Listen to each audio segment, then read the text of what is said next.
بسم اللہ الرحمن الرحیم۔ محترم ناظرین، السلام علیکم۔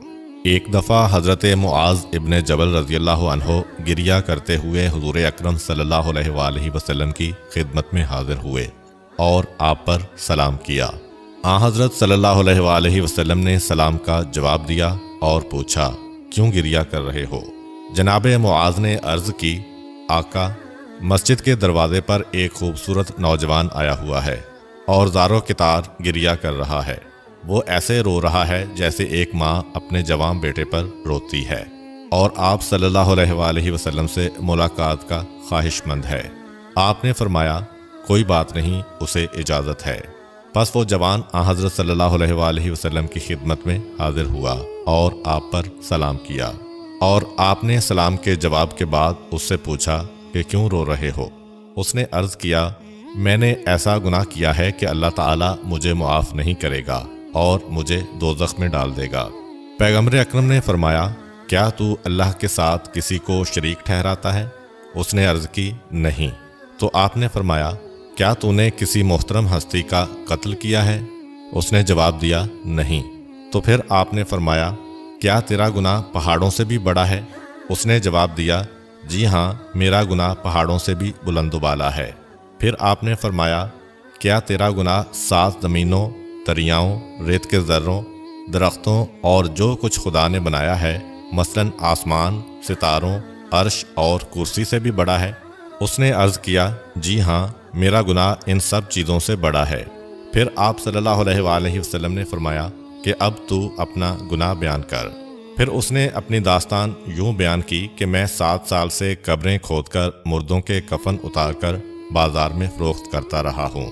ایک رات میں نے انصار کی ایک لڑکی کی قبر کھودی اور اس کے کفن کو اس سے جدا کیا، تو شیطان نے میرے ذہن میں وسوسہ ڈالا اور میں نے اس لاش سے مقاربت کی۔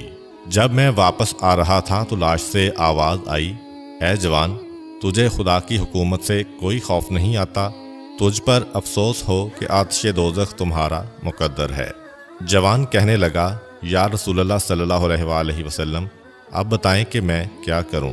پیغمبر اکرم نے فرمایا، دور ہو جاؤ مجھ سے، تو اپنے ساتھ مجھے بھی عذاب آتش میں جلانا چاہتا ہے۔ وہ اٹھ کر ایک پہاڑ کی طرف چلا گیا۔ اس نے اپنے دونوں ہاتھ گردن کے ساتھ باندھ لیے۔ وہ توبہ، مناجات اور عبادات میں مشغول ہو گیا۔ 40 روز تک وہ شب و روز گریہ کرتا رہا۔ اس نے اتنا گریہ کیا کہ پرندے اور وحشی حیوانات بھی اس سے متاثر ہو گئے۔ 40 روز کے بعد اس نے خداوند تعالیٰ سے درخواست کی کہ خداوندہ، یا تو مجھ پر آگ نازل کر یا میرے گناہ معاف فرما، مگر قیامت کے روز مجھے رسوا نہ کرنا۔ اللہ تعالیٰ نے نبی کریم صلی اللہ علیہ وآلہ وسلم پر سورہ آل عمران کی آیت نمبر 135 نازل فرمائی۔ وہ لوگ جب کوئی گناہ کر لیں یا اپنے نفس پر ظلم کر لیں تو وہ اپنے خدا کا ذکر کریں اور اپنے گناہ کے لیے استغفار کریں۔ اللہ کے علاوہ اور کون ہے جو گناہ معاف کرے؟ اس آیت میں اس نوجوان کی مغفرت کی طرف بھی اشارہ تھا۔ رسول اکرم صلی اللہ علیہ وآلہ وسلم نے مسکرا کر تلاوت کی اور آپ نے فرمایا، کون ہے جو مجھے اس جوان تک لے جائے؟ حضرت معاذ بن جبل رضی اللہ عنہ نے عرض کی، جی ہاں یا رسول اللہ، میں جانتا ہوں کہ وہ اس وقت کہاں ہے۔ پیغمبر اکرم صلی اللہ علیہ وآلہ وسلم جناب معاذ کو اپنے ساتھ لے کر اس کے پاس گئے اور دیکھا کہ اس نے 2 پتھروں کے درمیان اپنے ہاتھوں کو گردن میں باندھا ہوا ہے۔ شدت گرمی کی وجہ سے اس کا رنگ سیاہ ہو چکا تھا۔ شدت گریہ کی وجہ سے اس کی آنکھوں کے گرد بال گر چکے تھے اور وہ شخص محو مناجات تھا۔ وہ اپنے سر پر خاک ڈال رہا تھا۔ صحرا کے درندے اس کے گرد کھڑے ہوئے تھے اور پرندے اس کے سر کے اوپر سایہ فکن تھے۔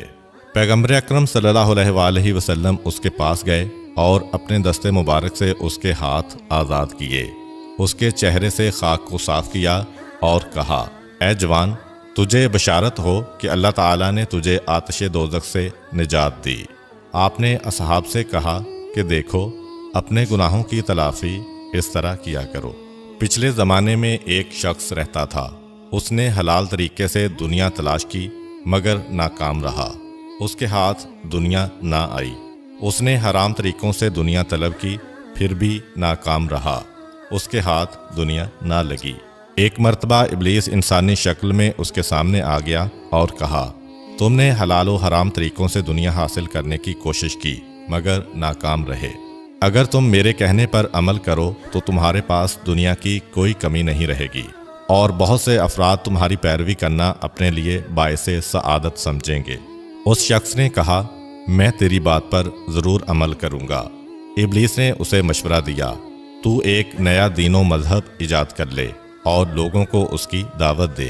اس نے ابلیس کے کہنے پر عمل کیا۔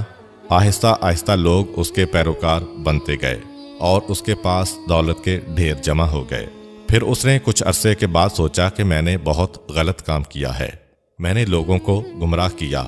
اب میرے لیے توبہ صرف اسی صورت میں ممکن ہے، اپنے پیروکاروں کے سامنے جھوٹ کا اقرار کر لوں تاکہ وہ غلط نظریات سے بچ سکیں اور اللہ مجھے معاف فرما دے۔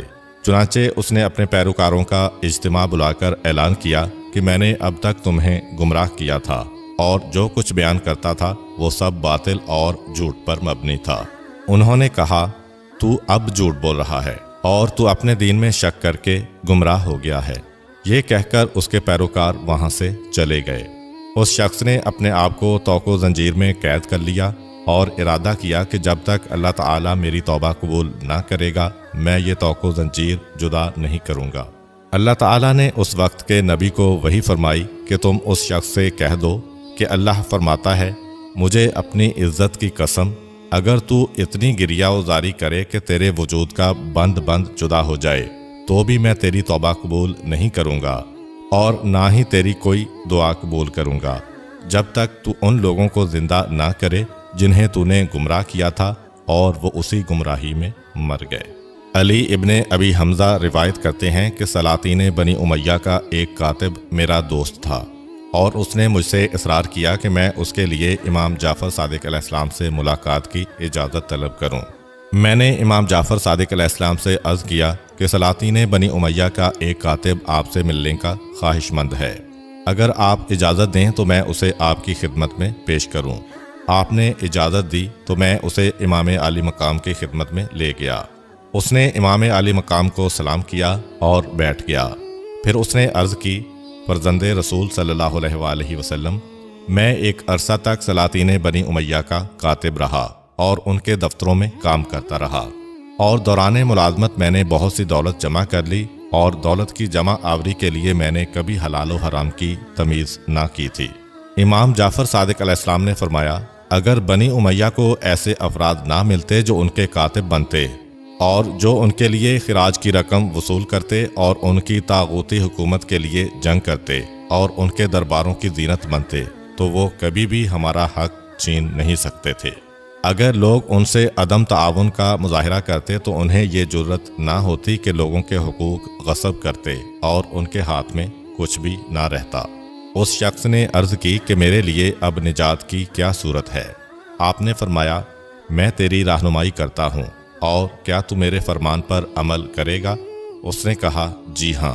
آپ نے فرمایا، تو پھر تم نے ان کی نوکری سے جو کچھ بھی حاصل کیا ہے اس سے ہاتھ اٹھا لو۔ جو صاحبان حق تمہیں یاد ہوں ان تک ان کا حق پہنچا دو، اور جو تمہیں بھول چکے ہوں تو باقی رقم ان کی طرف سے صدقہ کر دو، اور اگر تم نے میرے فرمان پر عمل کیا تو میں اللہ کی طرف سے تمہیں جنت کی ضمانت دیتا ہوں۔ آپ کا فرمان سن کر اس شخص نے کچھ دیر تک سر جھکائے رکھا، پھر ایک نئے عزم و ولولہ سے کہا، میں وعدہ کرتا ہوں کہ آپ کے حکم کی تعمیل کروں گا۔ راوی کہتا ہے کہ ہم دونوں واپس اپنے گھر کوفہ آئے۔ اس شخص کے گھر میں جو کچھ تھا اس نے سب کا سب صاحبان حقوق کو واپس کر دیا، اور جس کے مالک کا علم نہ تھا ان کی طرف سے صدقہ کر دیا۔ اس شخص نے اپنے جسم کے کپڑے بھی اتار دیے۔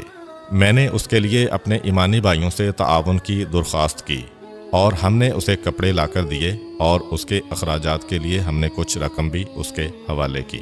اس کے بعد وہ شخص محنت مزدوری کرنے لگا اور اس سے اپنی ضروریات زندگی فراہم کرنے لگا۔